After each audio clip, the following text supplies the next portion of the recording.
Hello and aloha po. Baha'i greeting to everyone in the planet, to the Baha'is. Time is 11:10. Today is the 5th Sunday night.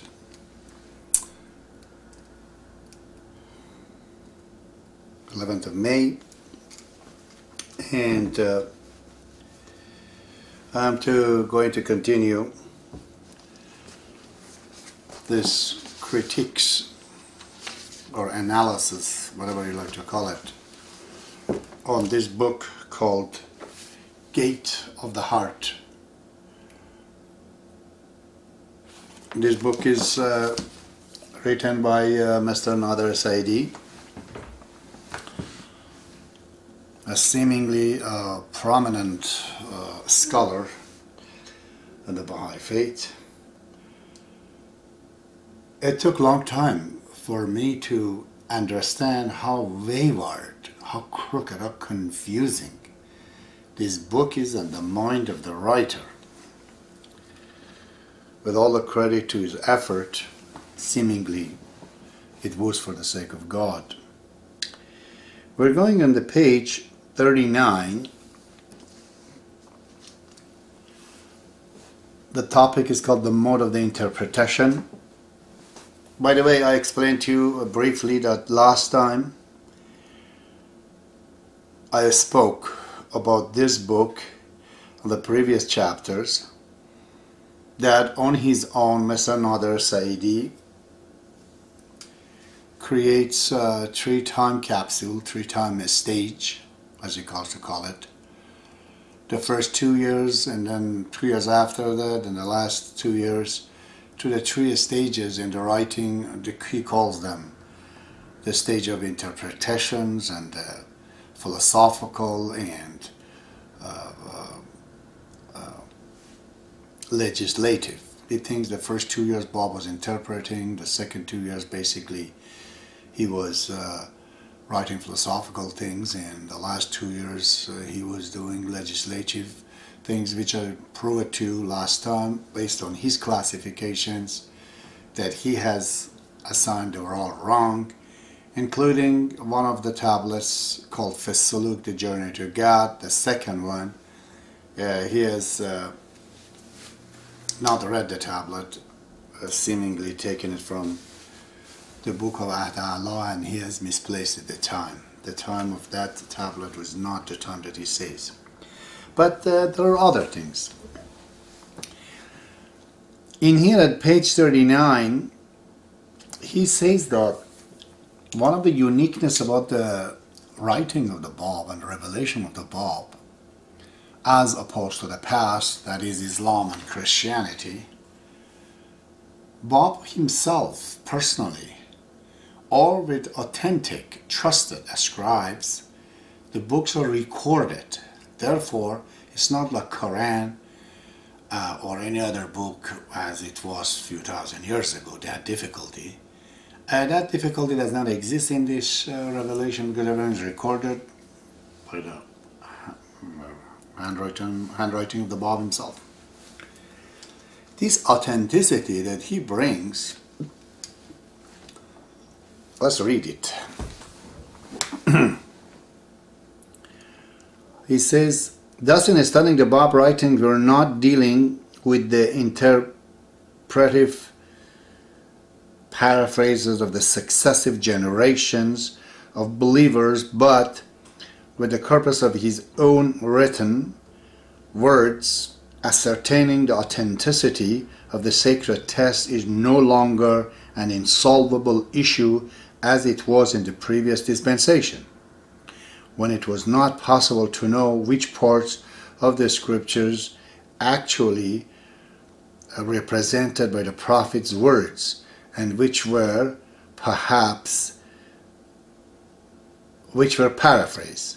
interpretations or error due to the vagaries of the oral tradition. So the most significant issue regarding the authenticity of the Bab's writing is the presence of some occasionally significant transcriptions error in some transcribed and published copies of his words in Persian and Arabic, trying to authenticate the writing of the Bab based on the manuscript that exists right now. It is a task beyond human capacity. You have to read the books of Abdu'l-Baha, by a prominent Baha'i scholar, historian, a relative of the Bab, that he says how difficult it was. People, the Babis, they were all chased out by the authorities. In some cases they were eating the writings. Other times they were thrown into the well. Many of them were people, thousands of them in the Shiraz, people, they just brought it and threw it at the Bab's house because they were afraid they'd get killed. And his uncle ordered to be washed out. So what we have right now, it cannot be trusted at all. There is no authenticity in it at all. Whereas in the Baha'i faith we say Quran is an authentic writing of Muhammad and God. We actually accept it. Even in the case of Bible and Old Testament, Baha'u'llah says the word of Christ in the Bible is authenticated by him. But the same cannot be said by the writing of the Bab. And why does he think that what's there right now is all authentic? It's not. I've got a lot of stuff here that I have to go through to prove all these points for you, for ourselves. I'm going to have to go to it. In the book 442, the page 442, this is the page, I don't know if you can see it or not, but the page 442, this is the book called Abdu'l-Baha, written by Abul-Qasim Afnan. I don't know if he's alive or not, but this man has personally seen the Bab. He says, this is in writing. I'm going to read in Persian and then translate it. Definitely it's good for my friend Nader to see this. He says, به هر حال آنچه در ایام تشرف نگارنده به حضور مولای توانا حضرت ولی امرالله روحی لوحدت الفدا راجع به آثار منزله از قلم حضرت اعلی در ذهنم باقی مانده است، مضمونی به صورت زیر است که فرمودند میدانید تمام آثار حضرت اعلی از تعریف مسون نمانده، قسمتی را ازلی ها تعریف نمودند و قسمتی را علمای اسلام که بنابراین به آنها نمیتوان اعتماد نمود. He says, I was in the presence of Shoghi Effendi and he told me that, as you know, all of the writing of the Bab has not been saved from being perverted. Some of it, the Azalis, the enemy, the arch enemy of Baha'u'llah, they perverted it, corrupted it, and some of it are the Muslim clergies. He says, therefore, we cannot trust them. You can't actually trust these manuscripts of the Bab, that we have it in the form of the INBA, in the hand of Azalis, even though anything that's out there. Shoghi Effendi says to him that tamam asar means all of the writing of the Bab. It's all corrupted, he says. What authenticity, Mr. Nader Saiedi, you're talking about? None of it. So, this is good for you to know. Page 442. I don't know if you've consulted this book before you were writing what you were writing, because we're going to get to the rest of the things that you were saying.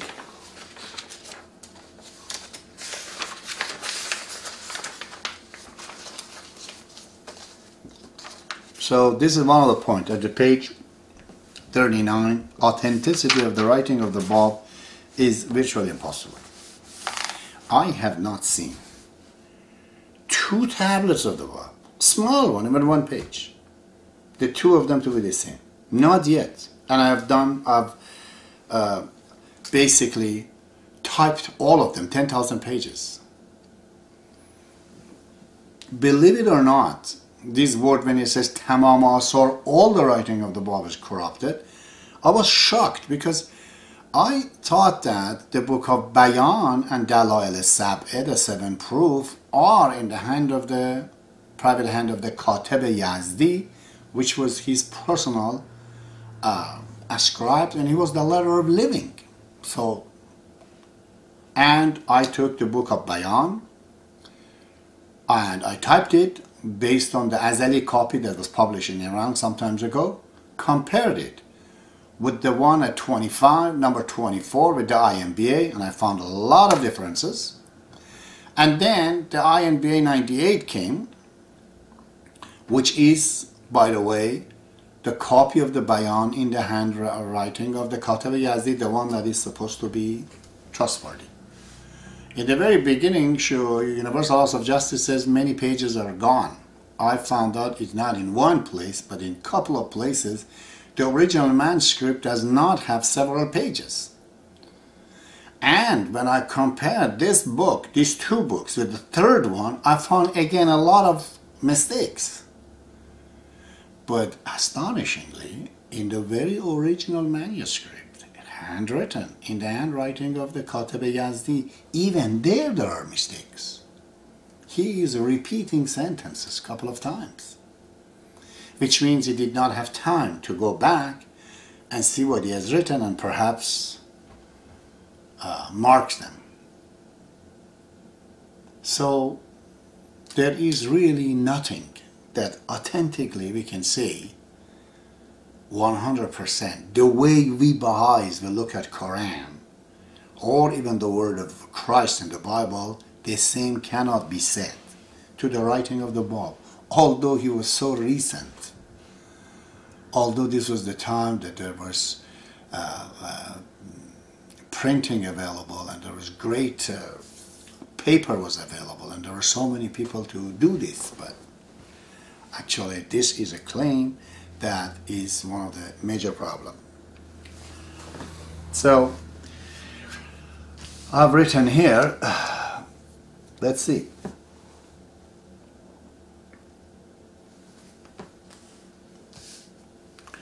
Now we are going to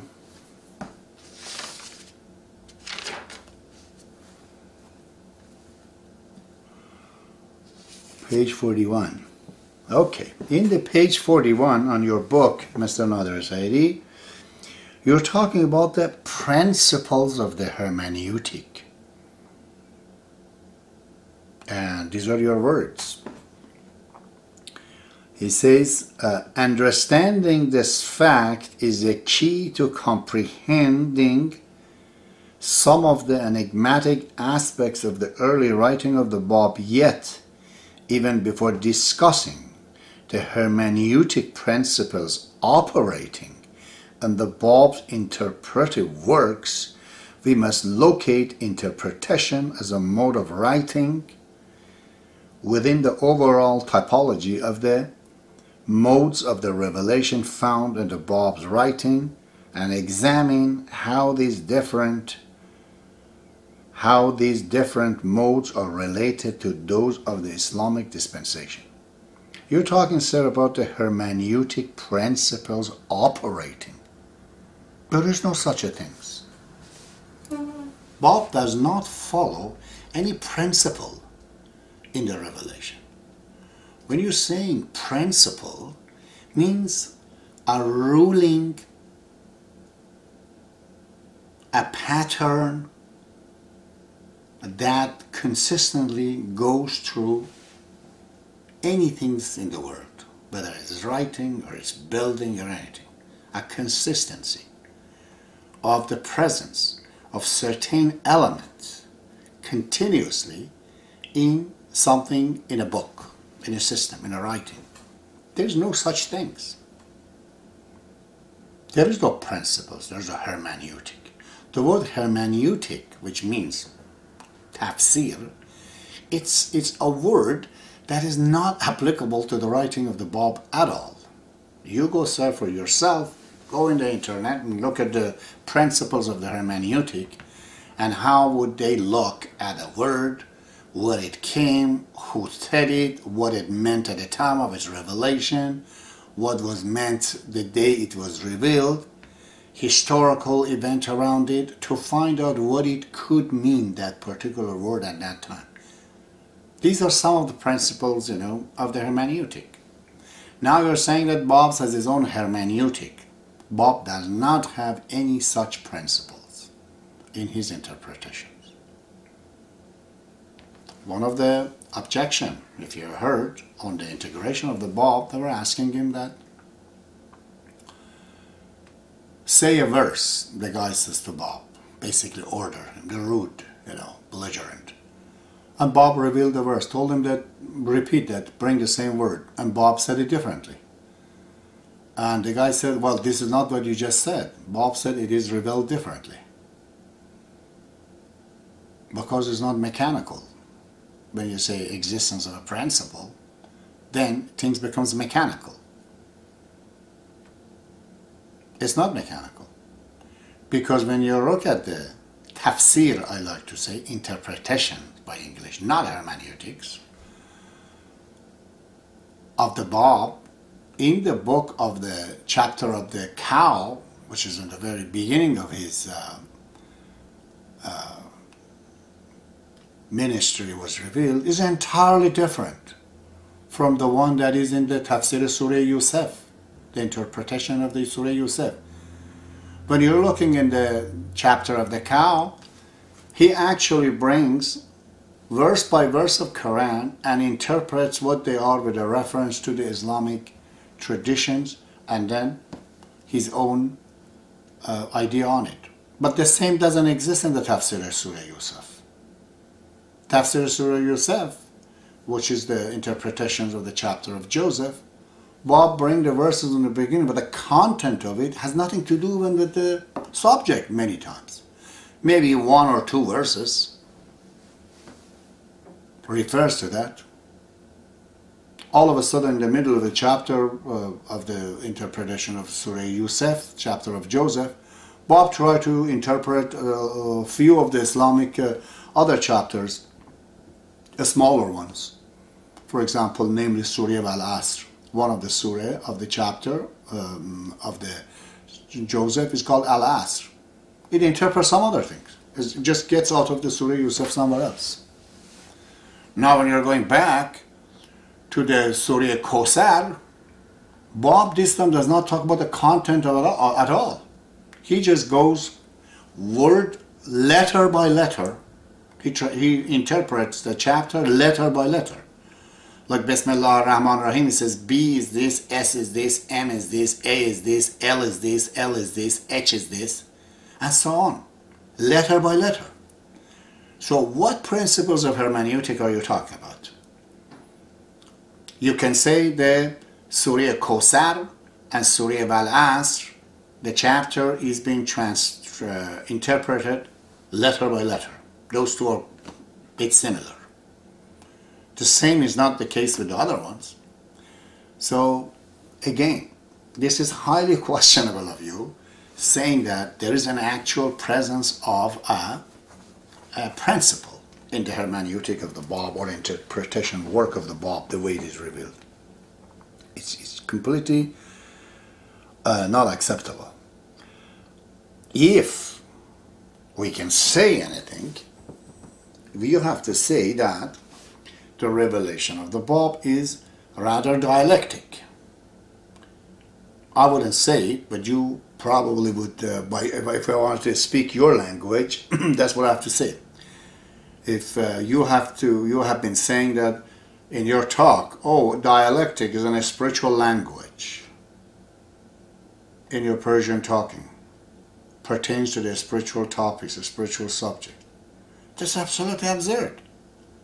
Dialectic of the Hegel, it was in contrast with that of the David Hume, which thought the world is a mechanical, like a watch, it starts, it ends, and keeps repeating itself. And Hegel said, no, it's dialectic, which means nothing can get repeated. That's what dialectic means. If the world ends and it restarts, it will not start the same thing. The event does not happen twice in a time. Whatever happens is only once. The water that goes into the river, every part of it is different. There's no repeat. Things, when it repeats itself, when it recycles itself, it will have a new phase and new history. It's not a repeat of the past. We are mechanical. You make a Toyota and we continue to make another Toyota just like the first one. Nature doesn't do that. There's no things is the same in the nature. This means dialectic. This was the basis, by the way. I don't know how familiar are you, but Karl Marx, which you're also defending him, which is the father of the, communist ideas and the materialist philosophy. He was a good man, but his materialistic philosophy, which does not believe in God, obviously, and metaphysics like that to be essential, this philosophy of Marxism and communism is based on the dialectic. They have taken the dialectic of Friedrich Hegel. So why do you say it's spiritual? It's not going to be a spirituality. I have to tell you that I don't know what do you mean by a spiritual. A spiritual in the Baha'i faith, it means are doing the right things. Even if you have a right intercourse with your wife, that's a spiritual. If you use the bathroom properly, it's a spiritual. When you eat food properly, it's a spiritual. A spirituality is not an act of metaphysics. No. It's an act of properly done, whether it's physical or it's metaphysical. By the same token, there are a lot of metaphysical things that are evil, satanic, such as lies, such as jealousy, such as planning, conspiracy against somebody, things that is not obvious and tangible, but yet they're metaphysical, but they're satanic, they're not as spiritual. We have to understand what you mean. So, you can say the writing of the Bab, it is natural, just like the nature. God does not make two stones of the same in the nature. So Bab will not reveal, or Baha'u'llah, or Muhammad, or any prophet of God, he would not reveal two words to be the same. They're not. Every time he's intending a different meaning with a different spirit in it.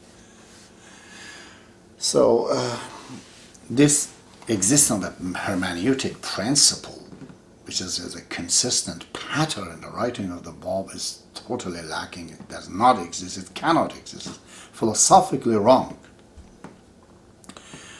Then you're going back to the exaggerations in the same book, page 41.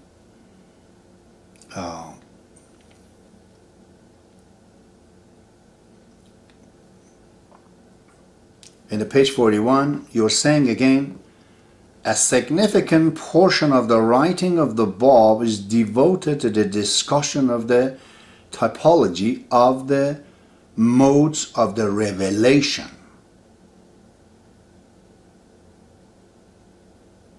Shu'un ayat, as you have said it in English here, in which his works are written. A significant portion of the writing of the Bab is devoted to the discussion of the mode of ayat. What have you been reading? Are you sure? A significant. I've got what Bab talks about these modes that you're talking about. Bab talks about a system, a way of talking, a way of speaking. Nothing else. This has nothing to do with the content of his writing. He says there are 4 modes and 5 modes. He says some of my works are ayat, translation, holy verses, divine verses, as you say. I agree with translation. Some of them are munajat, prayers, the second mode. Some of them are philosophical, intellectual.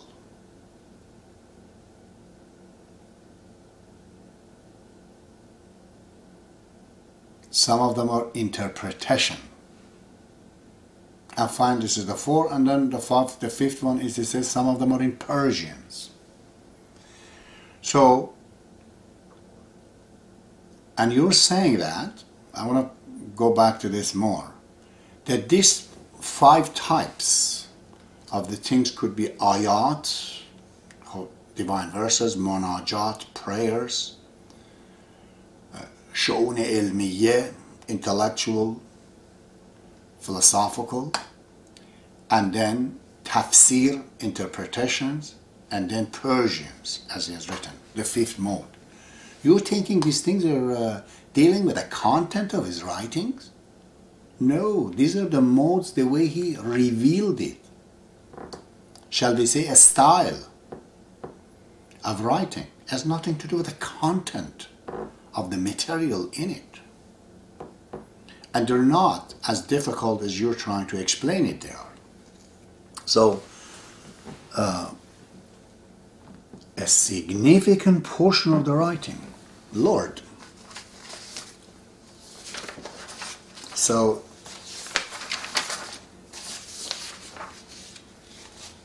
let's get to this. Actually, I'm going to get to this a little later, but because you brought this more, and I got to get inside this further more.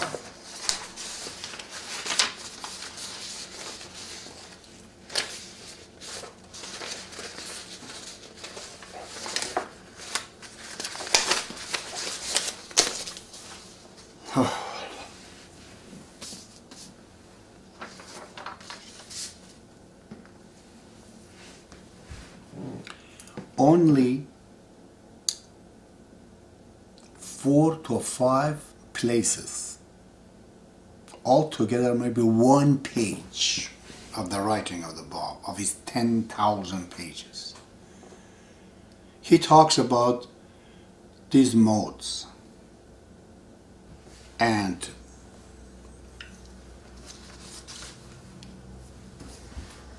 only 2 of his writings at the very end, which is called Kitab al-Asma, the book of name, or the book of 4 mode, is written based in this 4 concept, that the first one is ayat, the next one is munajat, then is philosophical, and finally, is interpretation and philosophical. And in the case of Pancham, which is 5 modes, there is a portion in the Persian at the end of every name.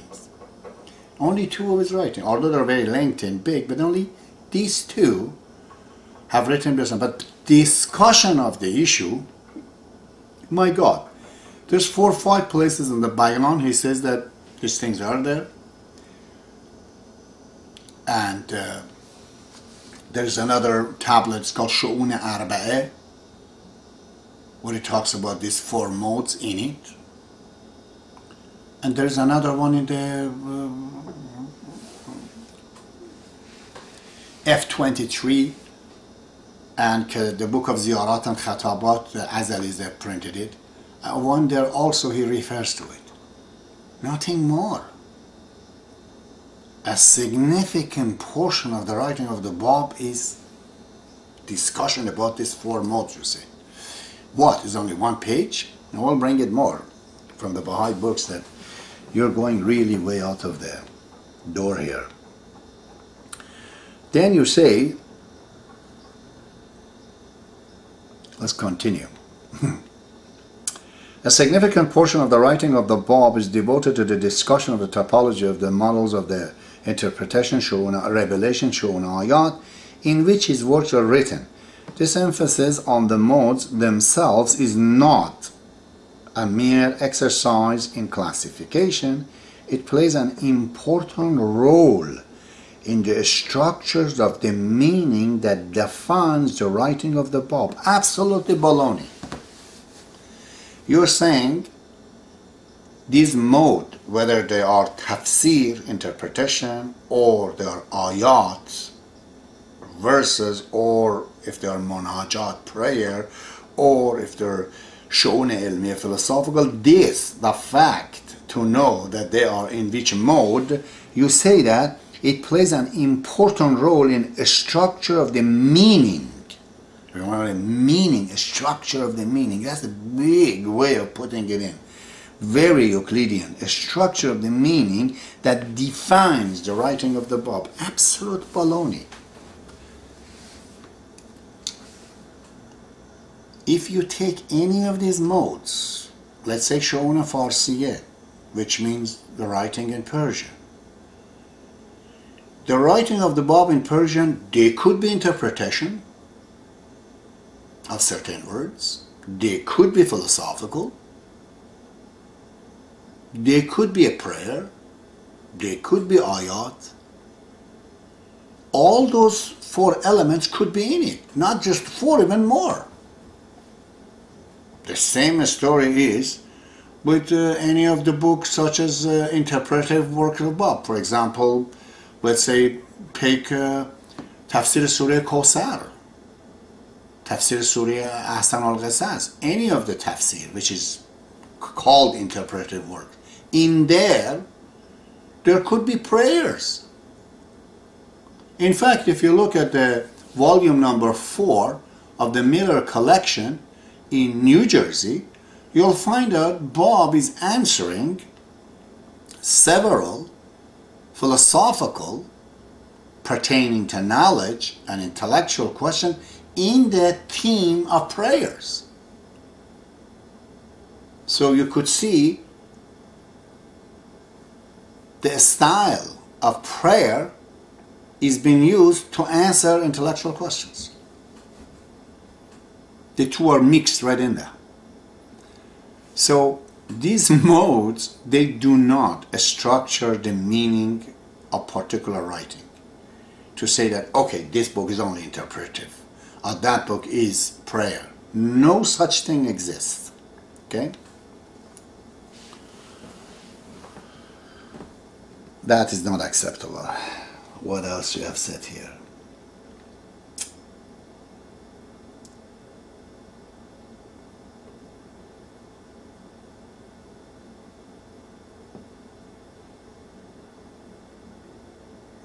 There, in the number 41.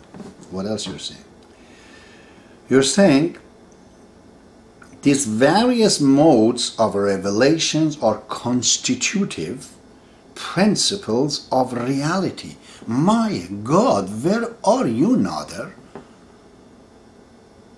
The reality, the constitution of the reality are these modes of Persian, of Munajat, of Ayat. What have you been reading, sir? Which class of taxonomy have you been attending?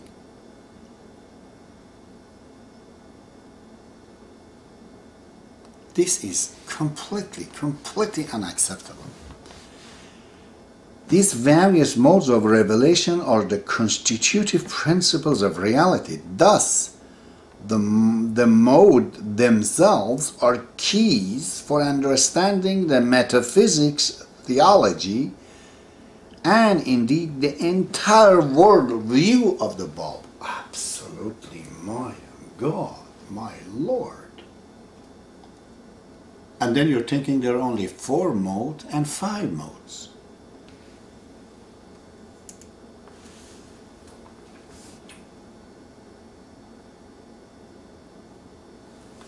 How do you extrapolate from the writing of the Bab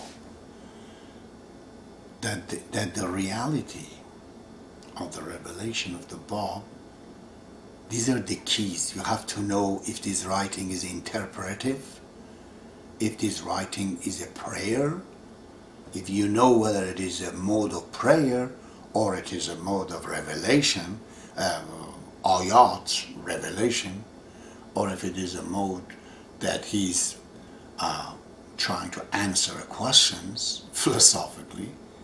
The fact that you know these things, these constitute the reality. I don't even know how to answer you. I can just tell you that to those who are reading this in this book, let them judge for themselves. Because we're completely going out of the door and out of the window. We are in the wonderland, you know, when we speak like this. Oh.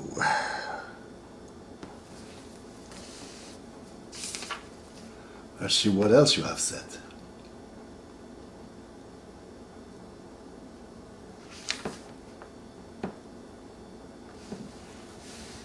Let's read some of the book. This is important. These are the writing comes from a book of a person that you have said, you have used him to that has been of guidance to you.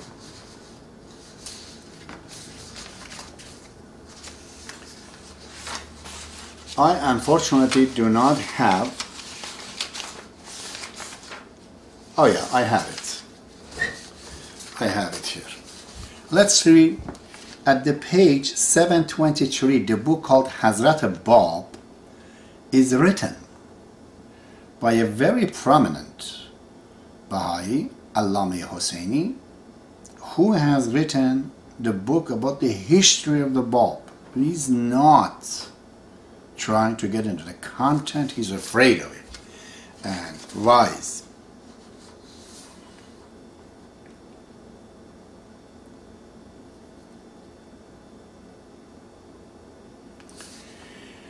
You're saying that these are ayat, munajat, شؤون آیات، شؤون مناجات، شؤون تفسیر، شؤون علمیه و شؤون فارسیه.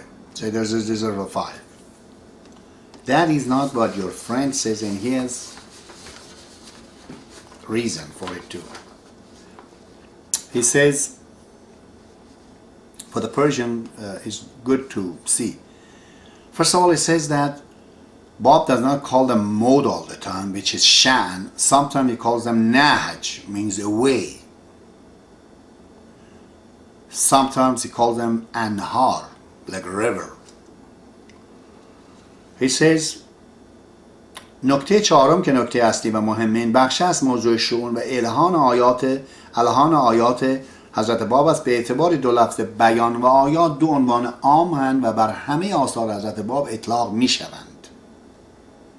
So, the word bayan wa ayat, it is for all the words of the Bab could be called ayat, and you have said it in your own book. ولیکن هر یک مفهوم خاص نیز دارند و برخی و نوعی از آثار حضرت باب محسوس می. در چند موضع از بیان فارسی ذکری از شؤون پنجگانه آثار حضرت باب است. گاه به جای لفظ شن کلمه نهج و به جای شؤون انهار به کار بردند. در یک مقام شؤون پنجگانه عبارتند از آیات، مناجات، تفاسیر، شؤون علمی، کلمات فارسیه. In one place there are five. They are called holy verses, prayers, interpretations, philosophical mode, and Persians. It says in the second, Bab second of the chapter 2 of the first unit of the Bab, of the ninth unit of the Bab, of the Bayan. Then in another place he says it differently. He says نهج آیات، نهج مناجات، نهج تفسیر، نهج علوم حکمیه. شؤون علمیه changes to حکمیه. علم is knowledge, حکمیه means philosophy. نهج اجوبه فارسیه نیز دانستند. Okay?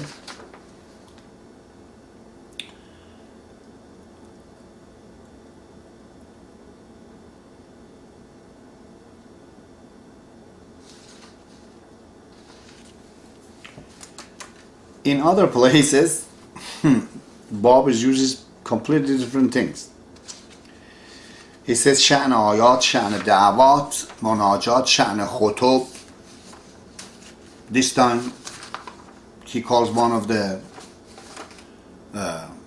modes a new one, call it خطب, plural for the khutbah, which means homily and orations.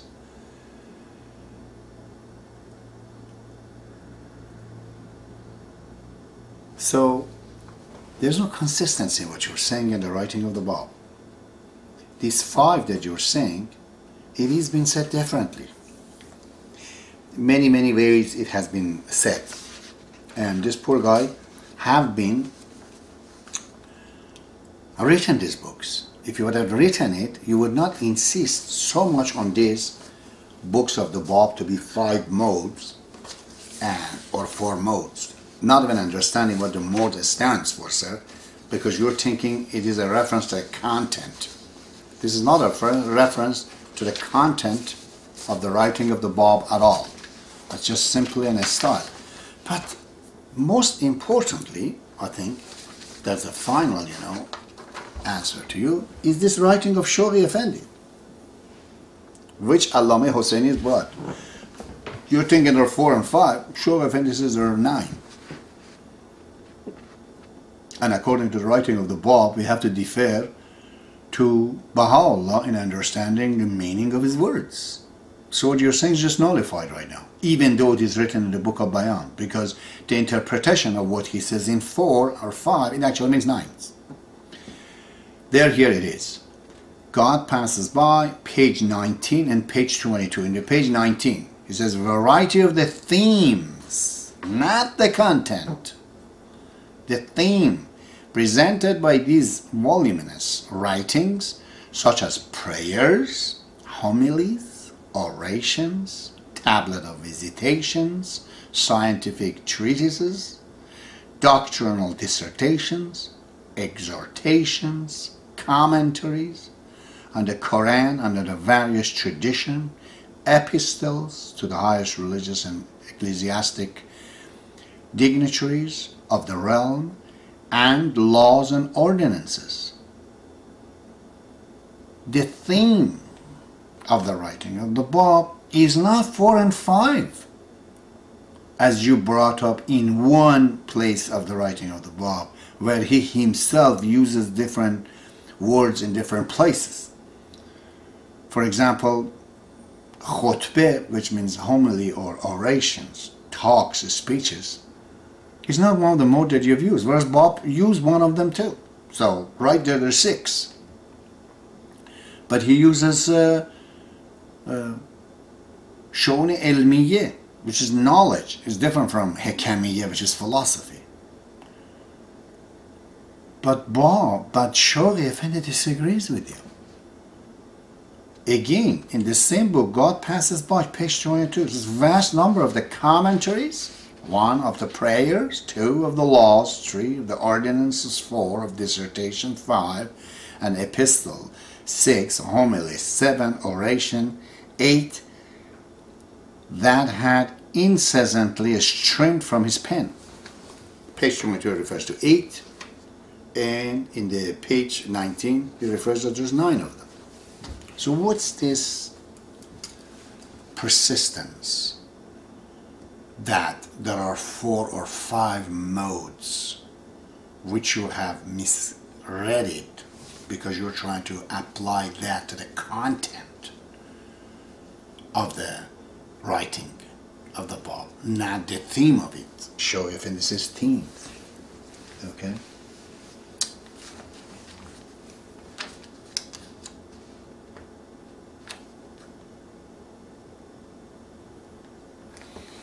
And then, of course, in the page 42 and 43, you're going to explain these 4 modes, what they are, and you're bringing some writings, a few lines.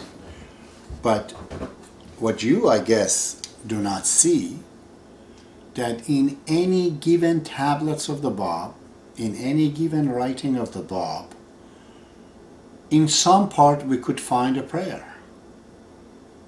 In somewhere we could find some philosophical discussion. And someplace they might see ayat. You could like to call it ayat, which means a certain way of God is talking about himself. And all of a sudden in the very Arabic he might speak Persians. But the Bab himself says all of them are called ayat, which means holy verses. Then why this theme business is coming in between?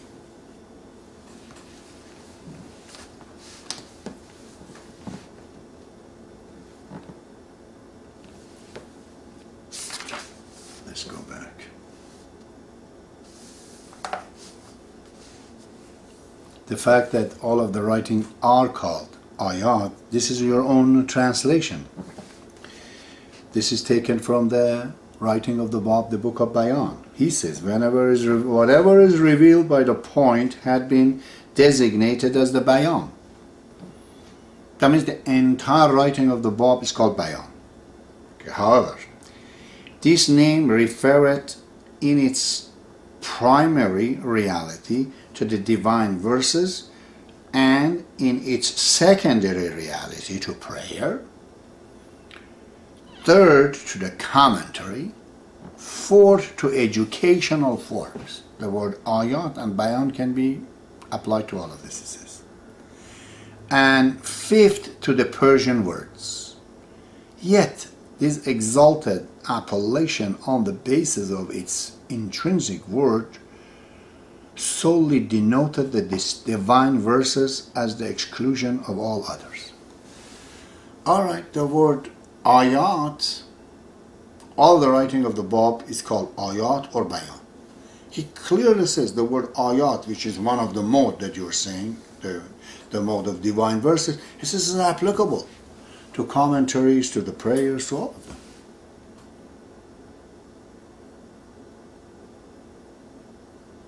And moreover, according to the writing of the Bab, the tafsir, which means the commentary, the innate and inner meaning of his writings, it's in the hand of the Baha'u'llah. And Shoghi Effendi, the interpreter of Baha'u'llah's writing, he says there's 9 modes. And he actually doesn't call them modes, he calls them themes. Okay?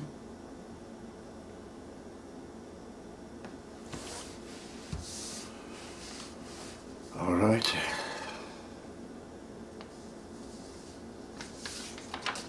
Go to YouTube.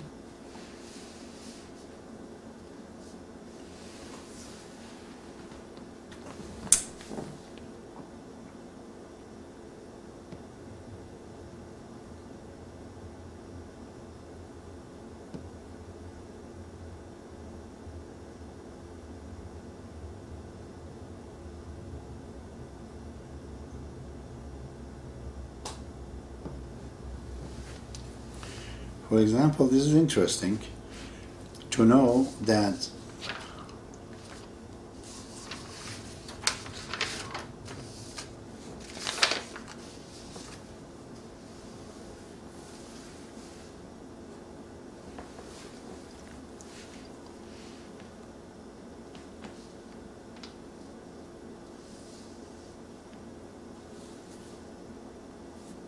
you say the word ayat, which means holy verses, and this word ayat is actually applicable to the writing of the Bab. And then you say sometimes it means even miracle, because, but if you go to the unit 4, I don't know what you call unity, Wahid Chaharam, unit 4, chapter 5 of the Kitab Bayan, the Bab calls the ladies, the women. They are, he says, they are the ayat of God. They're the signs of God. So ayat is, they has not been applicable only to the bayan, all of his writing. The entire creation of God, all of it is an ayat of God. Baha'u'llah says, everything is a sign of the existence and presence of God. And sign is the meaning of ayat. Real meaning of ayat means signs. So,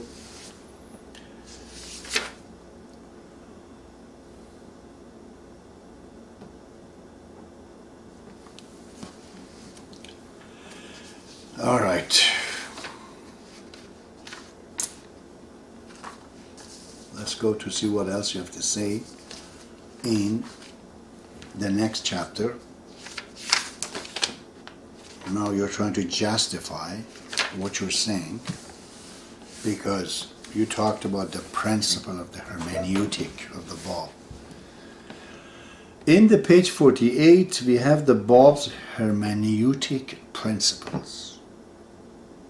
According to you, Bab has certain principles, plural, using that pattern and system, you even bring the word system, to interpret his writings, which I told you is non-existent. Looking at the 4 or 5 of the chapters of Quran, all of them are entirely different one from another. You're saying the Bab's interpretive mode of the writing is based upon a unique and transcendental logic of interpretation or hermeneutic.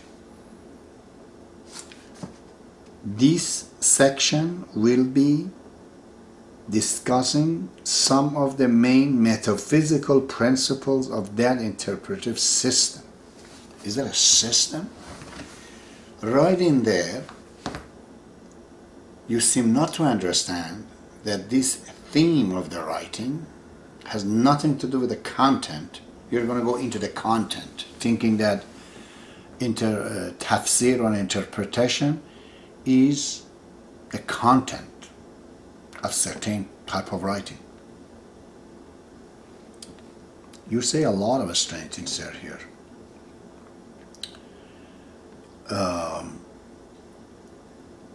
A careful analysis of the Bab's writing discloses that throughout the 3 stages, all his writings are animated by a common fundamental principle which has multiple dimensions and forms.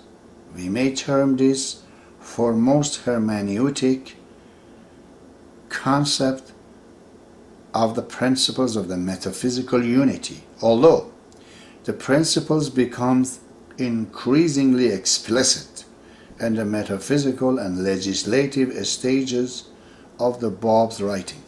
You're going back now, did you say that the first 2 years, the first 2 years, the first 3 stages, you remember that? You said that at the beginning of the book. The first 2 years that was interpreting, the other 2 years that he was philosophizing, and the last 2 years where he was legislating laws and the rules.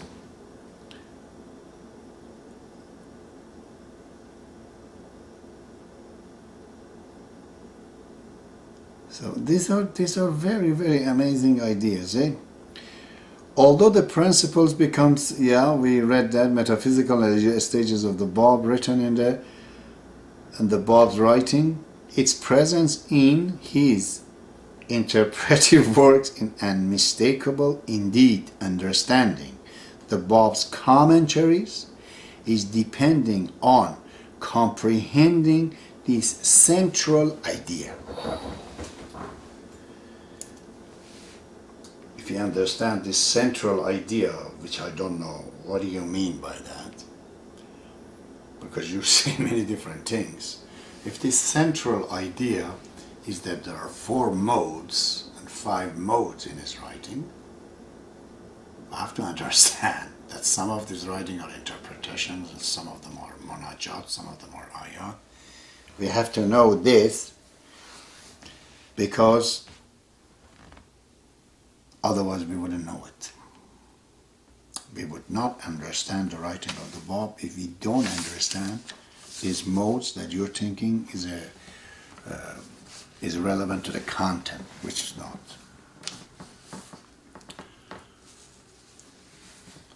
In translating some of the writing that you have done, I took it. You have in the page 50, on the upper part of the page 50, you're translating some of the writing in the Bab, and that's exactly where you've gone wrong, brother. Based on that, as Persian they say, خشت اول چون ند معمار کج تا ثریا می رود دیوار کج. This is what you have translated.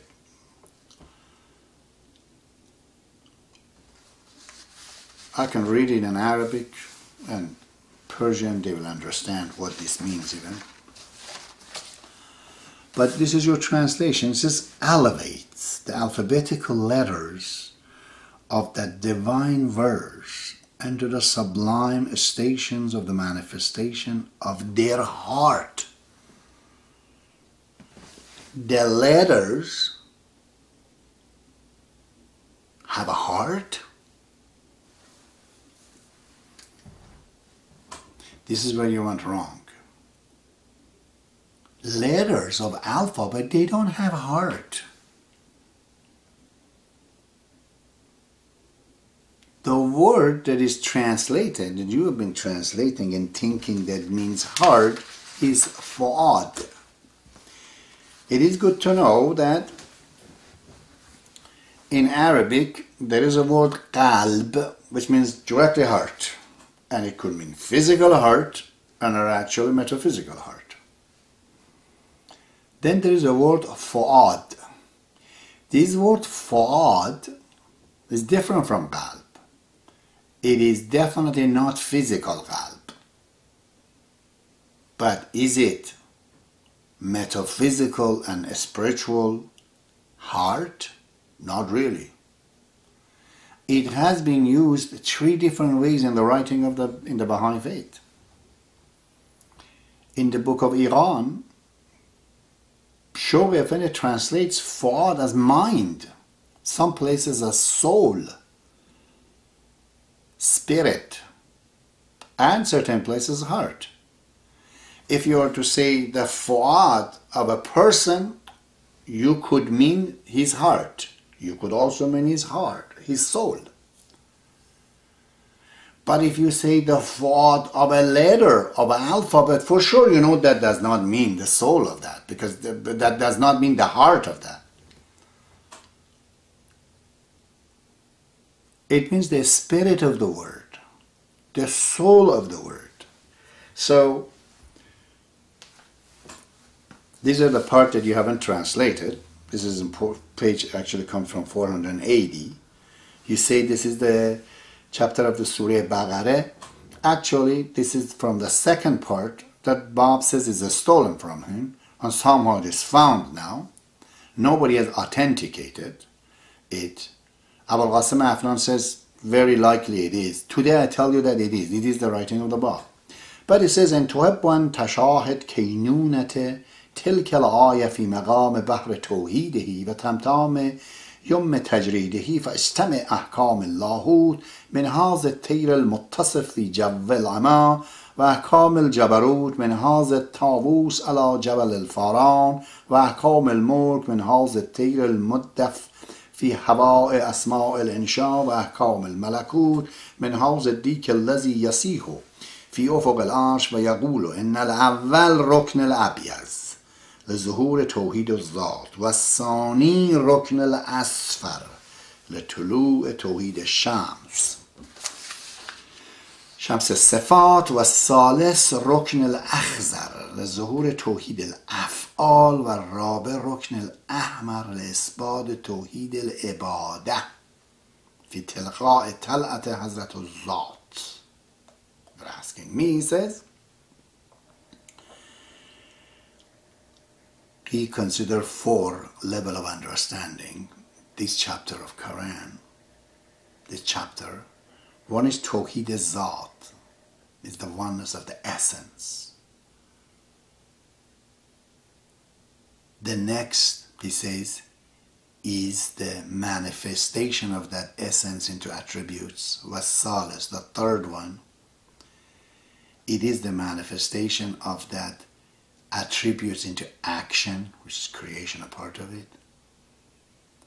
And Rabi, which is the 4th one, Rukn al-Ahmar, Lesbad Tawhid al-Ibadat.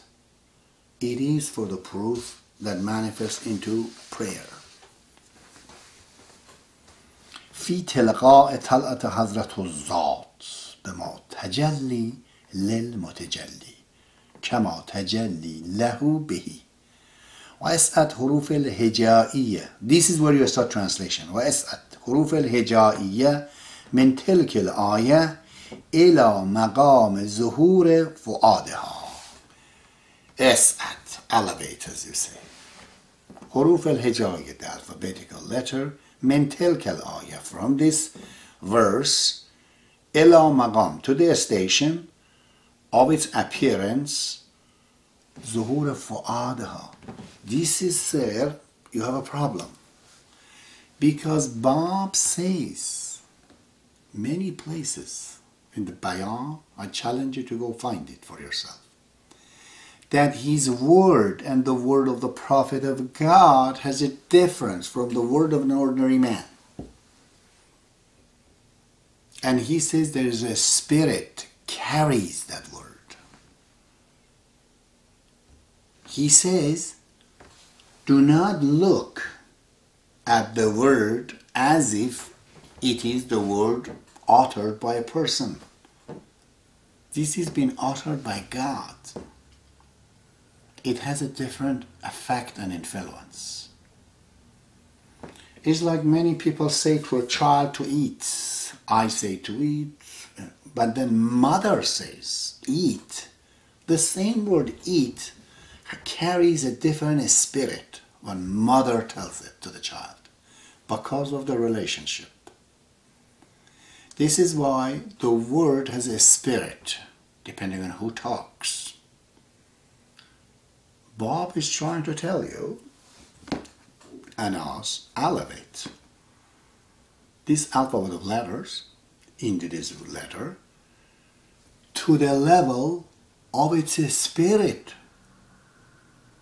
Who is speaking it? That's what he says. Then you understand, he says, that these are the words of the Creator, which is the will of God. That you're right on that one. It's not God that creates, it's the will of God. But this is where you're wrong, because you're saying that, this is what you're saying. Elevate the alphabetical letter of that divine verse and to the sublime station of the manifestation of their heart, of the soul that carried it. Verily, that ascent is the spirit of the elixir of the true knowledge, so that the servant may be advance all that is motionless and to the lofty station of the vibrant motions, and make manifest the cause of his existence within the stage of the effect. But you extrapolate a lot of stuff from this. You've got to read it and you have to listen to it yourself to see how wrong these things are. To interpret something to uncover its true meaning. The text that is to be interpreted consists of signs. You mean verses, holy verses. Specific words appearing as combinations of the letters of the alphabet. The supreme task of the interpretations, the Bab explained in this passage, is to elevate these alphabetical signs which constitute the text to the highest level of their own reality. The station at which they reveal their true essential nature. The words, they don't reveal anything. The words are words. The revealer of the word, true nature or heart. The concept of heart, fu'ad, is one of the most important principles in the writing of the Bab. This is not a principle of hermeneutic. This is a principle of the content of the writing of the Bab. Not a principle of the hermeneutic, or the principle of writing in Persian, or the principle of... This is just the content of all of his writing. The heart, which is really the soul of the word. The station of the heart is the highest stage of created beings' existential reality. It is a reflection of the divine revelation itself. within the inmost reality of things. To interpret the work, therefore, is in essence to transfer them into the mirrors of the divine reality. You cannot transfer the words into anything. If you want to transfer the meaning of a word, then you have to make a sentence. Then word can get transferred. If you create a sentence, if you put a sentence in a book, yet you create another transformation of the word within the context of the whole book. But that's not all about that. Bob is trying to say, sir, get out of the words. These are the words you're using, anybody else using. But when I use it and when I say it is different. Just like a mother talking to the children, the effect and the influence of this word is different. When God says be, the universe becomes. When we say be, nothing happens. But when we're using the same word. So,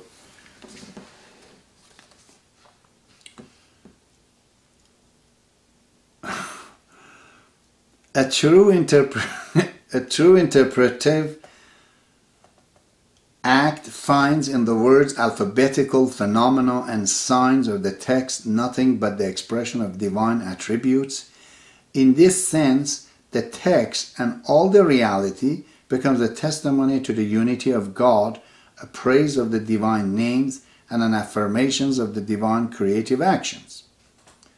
But then you're all of a sudden mixing, that is what just he told you not to do. You're bringing the Immanuel Kant in between. Okay, you're saying finding the thing in itself,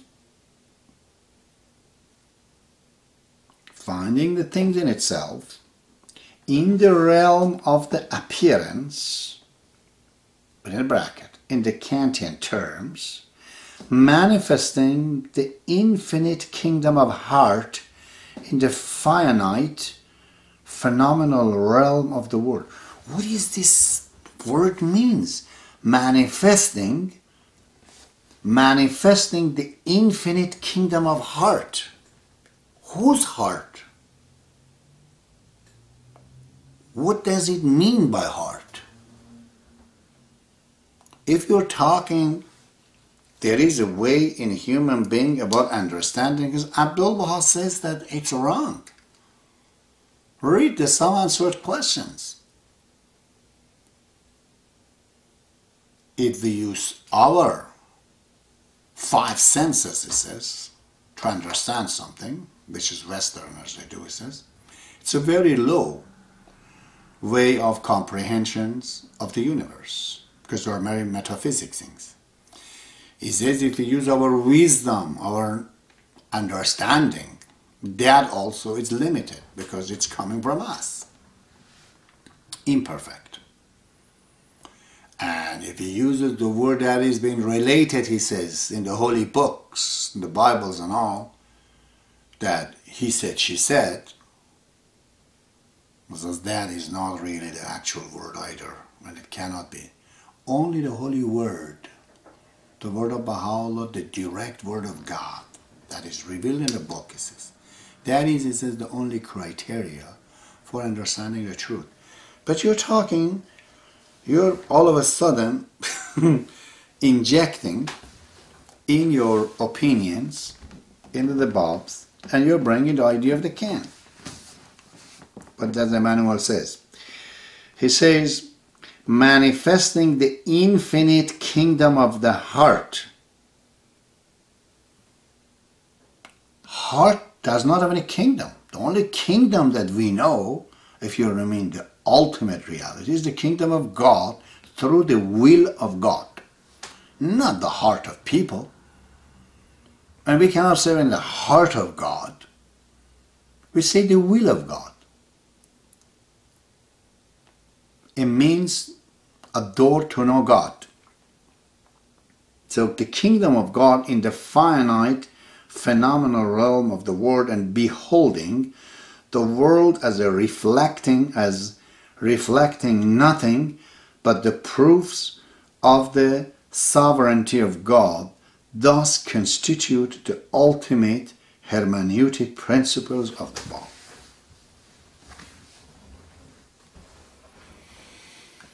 If we go back to tell you that heart, which is fu'ad, has to be turned, retranslated as the Spirit of God. Sure. The whole universe is a physical reality that is a manifestation of something beyond it. I've spoken about this thousands of times. Everything, even a telephone, is a manifestation of a real design. Telephone is not this material that we see. So as us was everything else, because everything is a combinations. When matter is combined, then it needs an intellect, a designer behind that combination. That has to exist first. But kingdom of heart, you mean the kingdom of a spirit? Yeah, that kind of makes sense. But then you're mixing this with Kant, Immanuel Kant.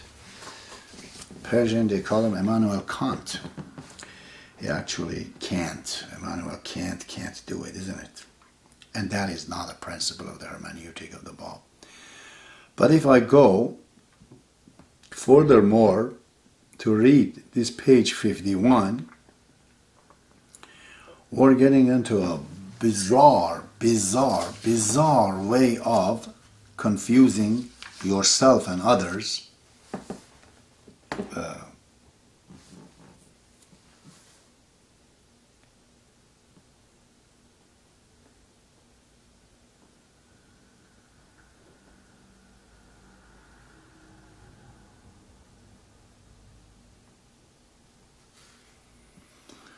Let's see. To engage in the act of interpreting the text at the level of the heart. What exactly you mean, sir, here, at the level of the heart? To interpret something at the level of heart. In terms of the supreme origin, seeing the reflection of the divine mirrored in every atoms of creation is to transform the phenomenal realm into the ultimate spiritual reality. We cannot transfer them. We cannot transfer the phenomenal realm into its ultimate spiritual reality. Is to transform. Cannot transform it. The phenomenal reality is an indication of a higher reality. This is not transforming to that at all. Can be transformed. Matter cannot become. Abdu'l-Baha says, a plant, a design of a plant cannot become an animal cannot become a human cannot become a prophet. Or you cannot transfer me, my body or my soul and my reality to transfer it into ultimate reality of Baha'u'llah. That doesn't work. So these are the things, it's all conjecture that you're saying.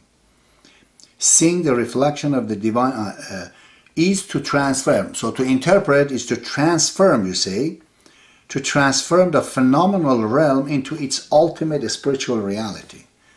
This is not the way interpretation goes, but you continue. So the interpretation of a text is simultaneously an act of self-interpretation and self-transformation.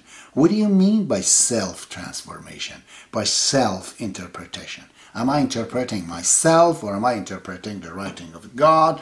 Bob was trying to interpret himself or he was interpreting the writing of Muhammad as what he says. See, these are again going to the la la land, okay? Through the act of the interpretation, the reader spiritualizes the self as well as the world. My God, the reader, I'm spiritualizing myself and as well as the world by interpretations. I'm trying to interpret this apple means God. It is my interpretation of this writing is what? See, these are all there's no explanation, okay, to except that to bring it up so we, you know, analyze it to see what exactly it ends up to be. The reader, as I'm reading the interpretation, it spiritualizes the self, myself, as well as the world. This transformative acts takes place through the symbol of the elixir. Who is elixir? What is elixir? Have you read the writing of Baha'u'llah in the book of the Kitab Iran, the book of certitude? Elixir is the revelation of God, nothing else. The term elixir, of course, allude to the symbolism of the alchemy, which, as Jung, somebody, has argued, was not merely concerned with the changing base metal into gold. More significantly, the physical process was a complex, arcane, symbolic system representing stages of the mystical transformations of the self.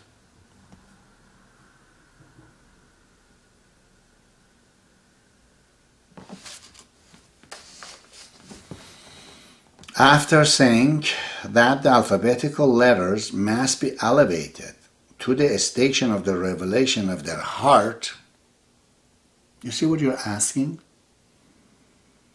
After saying that the alphabetical letter ABC, letters elevated to the station of the revelation of their heart, the Bab described the spirit of this true hermeneutic as the uplifting by the servant of all that is motionless and to the lofty station of the vibrant motion. I don't know what you're talking about here.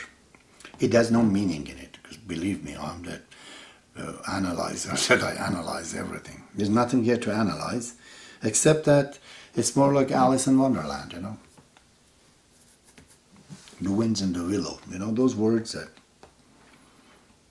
and making manifest the causes of his existence within the stage of the effect. The Bab likens this self-transformative, interpretive consciousness. Look at this. Look at this.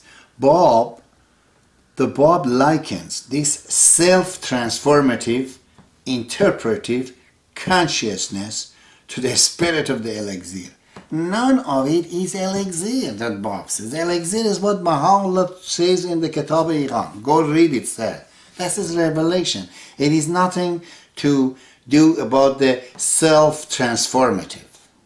Nothing can be transformed by itself. It also done with a mechanism behind it in relation to the other things in the universe by a transformer, which is God. Then you say transformative, interpretive consciousness to the spirit of the elixir of the true knowledge as the supreme agent that transforms potentiality into the actuality.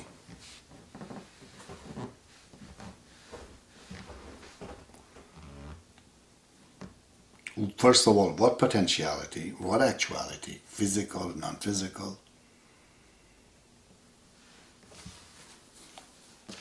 In the realm of the physical, things happens in the nature by the laws that is, I call it natural possibility. But as soon as you leave the material, it's the realm of the will. Nothing is done self. All planned. It's the realm of the will as we die. There's no time there. So, and the rest of it is the same thing. It's really sad that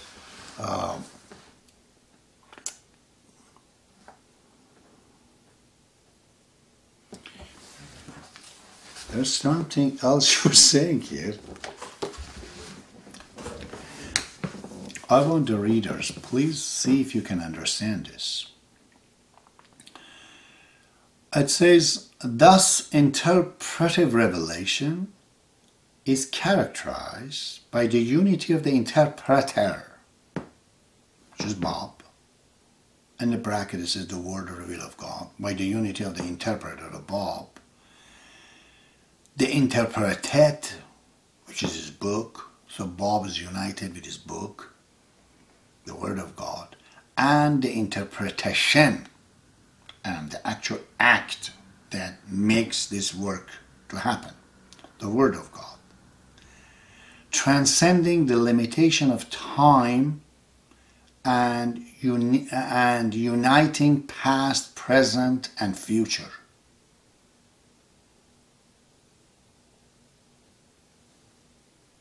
Anybody gets involved in the interpretation, Bob or me or Baha'u'llah or anybody, it takes time. Definitely it does not unite future, present, past, and future. When the Bab interprets Quranic verses, the real meaning of the interpreted text is not something external to the act of interpretation. Rather, the act of interpretation itself renews and recreates the meaning of the interpreted verse. The ultimate meaning of the divine word is therefore an eternally creative process of the progressive revelation. The only person who talks like that is in Iran, Sadr Hidayat, and one in France is called Franz Kafka. This is surrealism. There's nothing real about what you're saying. This is not the process of the progressive revelations at all. The unity of Bab with his work and the act that engages in producing the book, all of them are united. That's not it at all. Let's read some of the word of Baha'u'llah about this. In the Baha'i faith,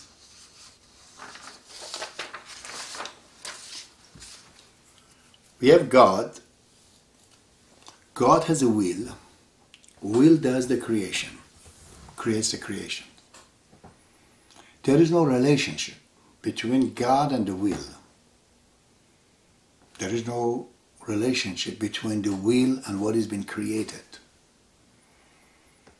For better understanding, I simplified and I say there is a light, an X. Imagine a letter X, some white things.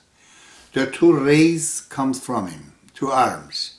One is blue, one is yellow. The blue represent the will of God, the yellow represent the prime matter. They pass in a junction, not going over the top of each other, and they create green. Green is the creation.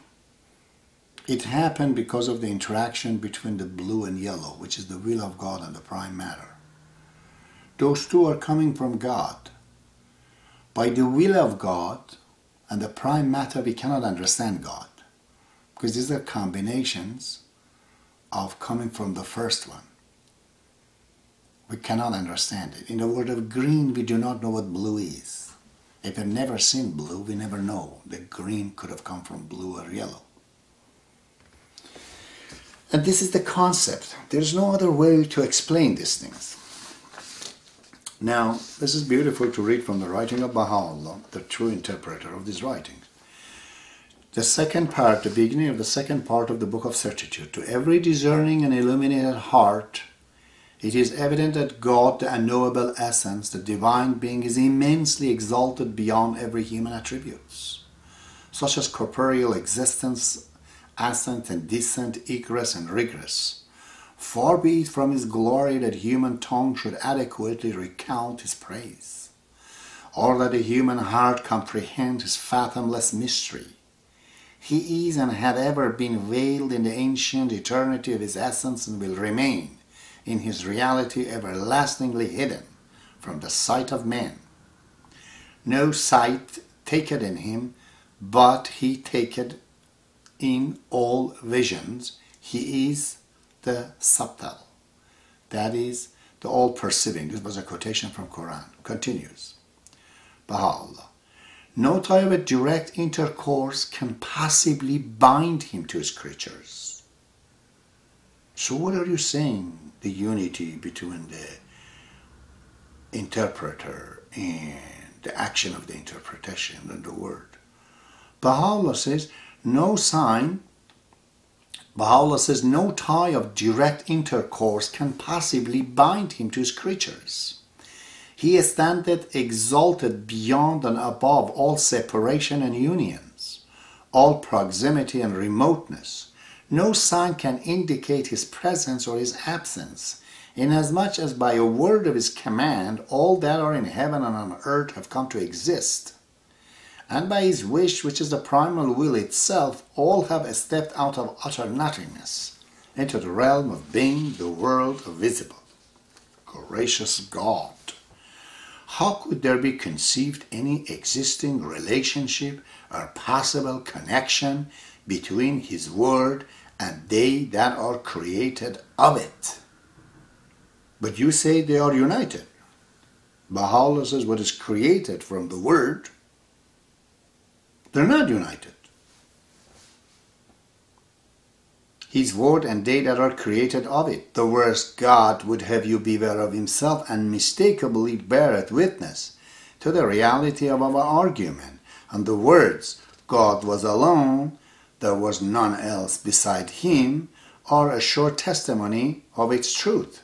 All the prophet of God and their chosen ones, all the divines, the sages, and the wise of every generation unanimously recognized their inability to attain unto the comprehension of that quaint essence of all truth, and confess their incapacity to grasp him, who is the inmost reality of all things.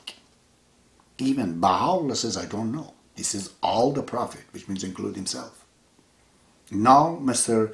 Nader Saiedi wants us to tell us the interpretation is to transform everything that we are interpreting, whether it's a stone or anything, into the reality of that being. Is incomprehensible what it is that we are transferring to.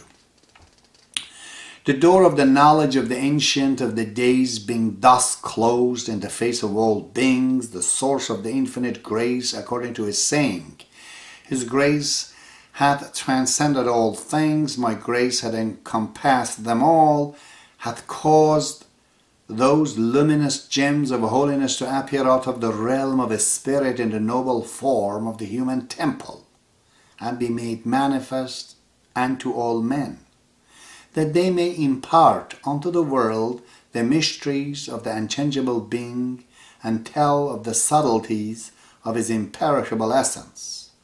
These sanctified mirrors, these day springs of the ancient glory, are one and all the exponent on earth of him who is the central orb of the universe, its essence and ultimate purpose.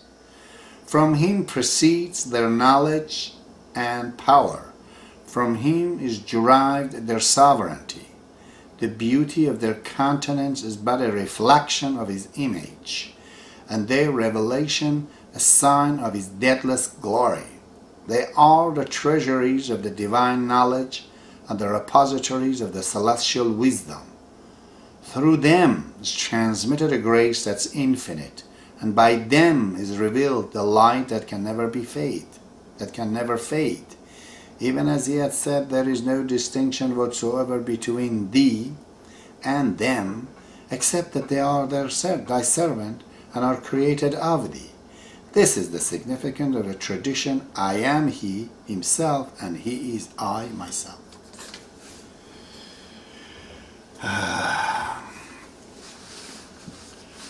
So tiring, seriously tiring.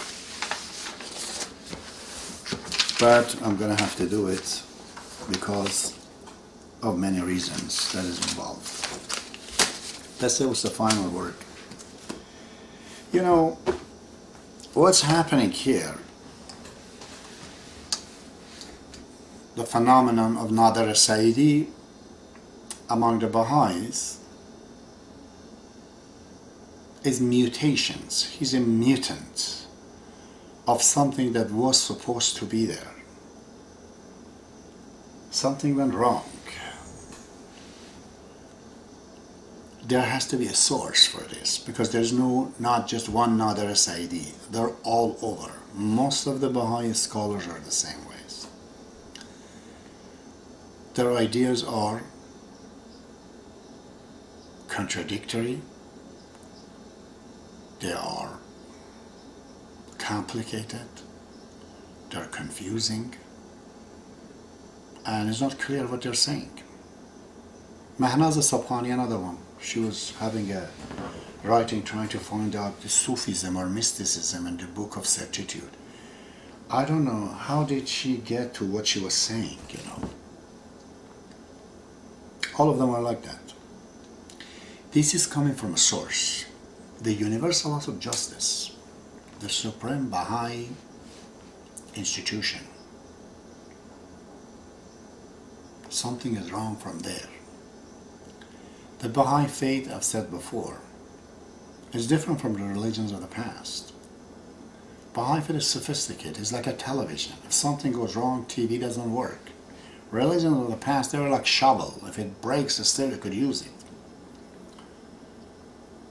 But the Baha'i faith, it can't. The main frame, the tools to operate the Baha'i faith, to demonstrate it to others, to show it, to manifest it, it's the world order of Baha'u'llah.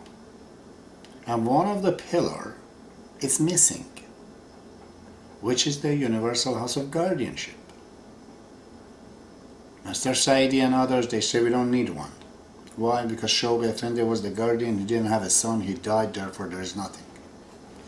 If I have to accept the consequence, if I have to accept this